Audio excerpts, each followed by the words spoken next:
రాజకీయాలలో శాశ్వత శత్రువులు ఉండరు, అలాగే శాశ్వత మిత్రులు ఉండరండి. రాజకీయం అంటేనే అంతే.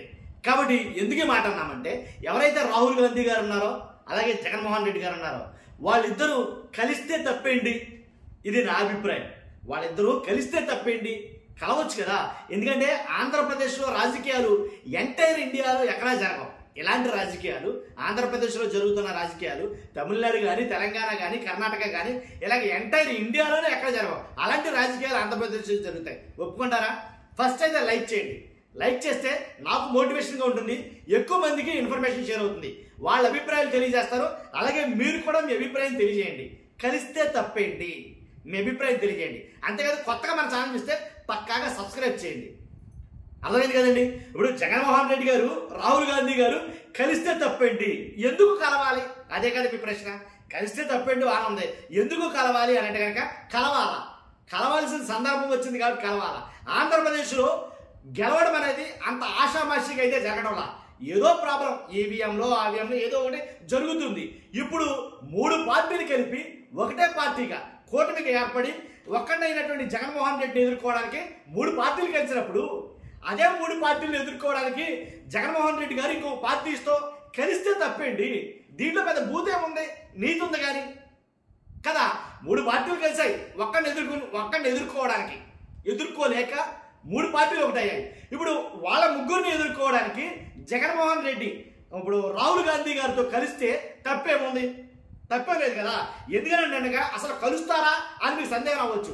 కలిస్తే ఏంటి అనే ఉపయోగం ఏంటంటే, ఇప్పుడు 3 పార్టీలు ఎదిరించాలంటే ఖచ్చితంగా ఆంధ్రప్రదేశ్లో ఏదైతే ఓట్లు చేయాలని చెప్పేసి పవన్ కళ్యాణ్ గారి కంకణం కట్టుకుని, మరి నేను ముఖ్యమంత్రిని కాకపోయినా పర్వాలేదు ఏంటి, నాకు ముఖ్యమంత్రి పదవి లేకపోయినా పర్వాలేదు ఏంటి, నా పార్టీ, నా కార్యకర్తలు, నా నాయకులు ఎప్పుడు మీ కూడానే ఉంటాం, మీకు దాసోహం అని పవన్ కళ్యాణ్ గారు తన రాజకీయ జీవితాన్ని కూడా త్యాగం చేసి, పవన్ కళ్యాణ్ గారు తన రాజకీయ జీవితాన్ని కూడా ఏంటి త్యాగం చేసి, ముఖ్యమంత్రి పదవి కూడా త్యాగం చేసి అని అన్నారు ఏంటి, జగన్ గారిని ఎదుర్కోవడం కోసమే. ఆయన రాజకీయం కూడా ఆయన ఏం ఏంటంటే, ప్రతి మనిషికి రాజకీయంగా ఒక ఏముంటుంది ఏంటంటే, ముఖ్యమంత్రి కావాలనో లేకపోతే ఏదో ఏముంటుంది. కానీ పవన్ కళ్యాణ్ గారికి జగన్ గారిని ఓడించడమే పెద్ద ఏం ఆయనకి. కాబట్టి అలాంటప్పుడు అలాంటి వాళ్ళు ఉన్నప్పుడు ఖచ్చితంగా వాళ్ళు ఎదుర్కోవడం అంటే ఆషామాషి కాదు. ముగ్గురు కలిస్తేనే కదా మొన్న కూటమికి విజయం వచ్చింది. కానీ మరలా అదే వస్తే అంటే కలుస్తారా, వాళ్ళు ముగ్గురు కలిసే ఉంటారా లేకపోతే విడిపోతారా అనేది సెకండరీ.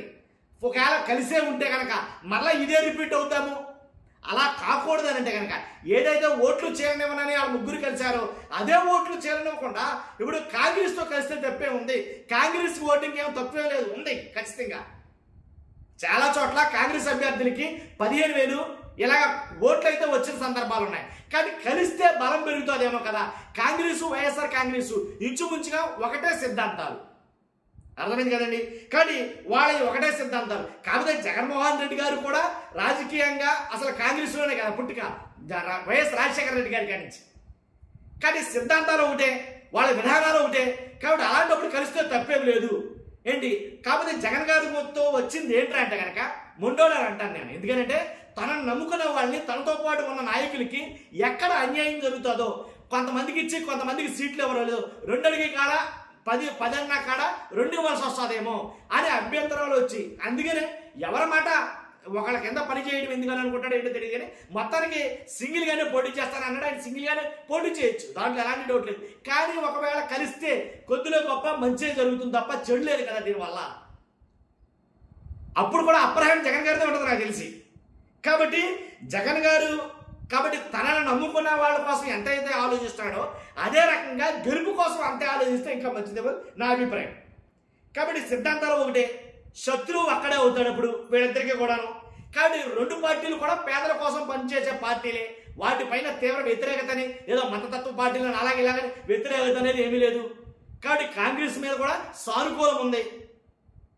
వైఎస్ఆర్సీపీ ఓటర్లందరూ కూడా మ్యాక్సిమం అదే ఓటర్లు కదా, అక్కడి నుంచి వచ్చిన ఓటర్లే కదా, కొత్తగా పుట్టుకొచ్చిన ఓటర్లు ఏమి లేరు కదా. కాబట్టి ఏపీలో జగన్ గారికి ఖచ్చితంగా కాంగ్రెస్ పార్టీ అంటే కూటమి మీద ఉంటే, అలయన్స్కి ఏర్పడితే చాలా ఉపయోగం ఉంటుందేమో నా అభిప్రాయం. అలాగే కాంగ్రెస్ కూడా అంతే అవసరం వైఎస్ జగన్ గారు అంట. కానీ ఇద్దరికి మ్యూచువల్ అండర్స్టాండింగ్ ఉంటుంది కదా, అప్పుడు అర్థమవుతుందని మాట్లాడేది. కానీ ఖచ్చితంగా ఆ రకంగా ఉంటే కనుక ఒకవేళ ఎన్నికల బరిలో దిగాల్సి వస్తే కనుక కొద్దిగా గొప్ప ఏదో ఎఫర్ట్గా ఉంటుంది కదా నా అభిప్రాయం. కానీ మీ అభిప్రాయం కూడా ఖచ్చితంగా కామెంట్ చేయండి. ఎందుకంటే కాంగ్రెస్ తోటి వైఎస్ఆర్సీపీ కాంగ్రెస్ కలిస్తే తప్పేముంది? జగన్ గారితో అలాగే రాహుల్ గాంధీ గారితో జగన్ గారు కలిస్తే తప్పేంటి? ఇలా కూడా ఆలోచించవచ్చు కదా, ఎందుకు ఆలోచించకూడదు? చూద్దాం. ఫస్ట్ అయితే లైక్ చేయండి, అలాగే మీ అభిప్రాయాన్ని కామెంట్ రూపంలో తెలియజేయండి. కొత్తగా మన ఛానల్స్తో పక్కాగా సబ్స్క్రైబ్ చేయండి. Thank you very much.